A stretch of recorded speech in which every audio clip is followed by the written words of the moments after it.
এটা যে রাত্রের পুরী মন্দির, এরকম ফ্লাইওভার আছে। ফ্লাইওভারগুলো খুবই সুন্দর, আমার খুবই ভালো লাগে। মানে বাড়ির ছাদগুলিকে যোগ করে দিয়ে একটা রাস্তা। অন্ধকারে আমি হয়তো খুব ভালো দেখাতে পারছি না, চেষ্টা করছি। খুব ভালো না দেখতে পারলেও আপনারা নিজেরা এসে দেখে যাবেন।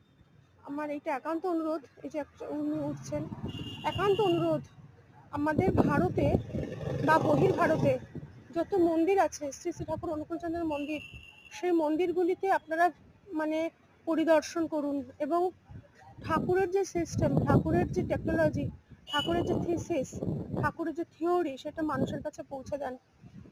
কত হাইজেনিক সিস্টেম, কত সুপারসনিক টেকনোলজি এখানে আসলে তখন সেটা বোঝা যায়।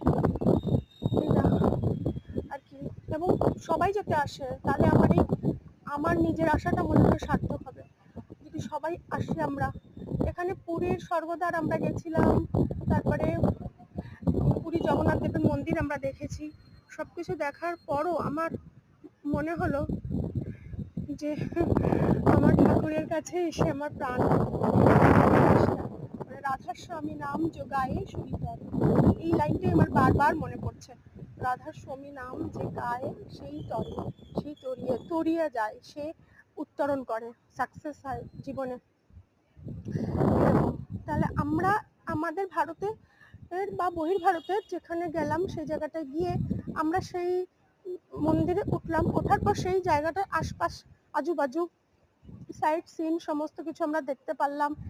আমাদের ফোকাস, আমাদের ডেস্টিনেশন আমাদের মন্দির। হ্যাঁ, আমাদের ফোকাসটা আমাদের মন্দির।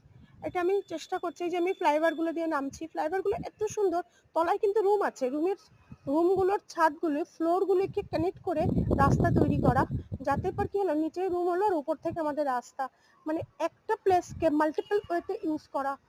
মানে এটা যে কত বড় টেকনোলজি। এটা হচ্ছে প্রার্থনা কক্ষ। আমার দাদা এখানে আসে বসতেন, শ্রী দাদা, এটা একটু দেখাই। শ্রী দাদা, প্রতিটা সেকেন্ডে মিস করি শ্রী দাদাকে। আর মিস করলেই আমার খালি বারবার করে বলেন যে তিনি তোমার হৃদয়ে আছেন, তিনি তোমার রুমে আছেন, বেডরুমে আছেন, তুমি মিস করবা না, তুমি দুঃখ পেলে দাদা কষ্ট পাবেন। মানে আমার মনে হয় আমার জীবনের প্রথম ভালোবাসা শ্রী দাদা। শিখেছি তার কাছ থেকে আর কি। কিনা দেখি, চেষ্টা করছি দৌড়ে যাই। সবাই আসবেন পুরী মন্দিরে।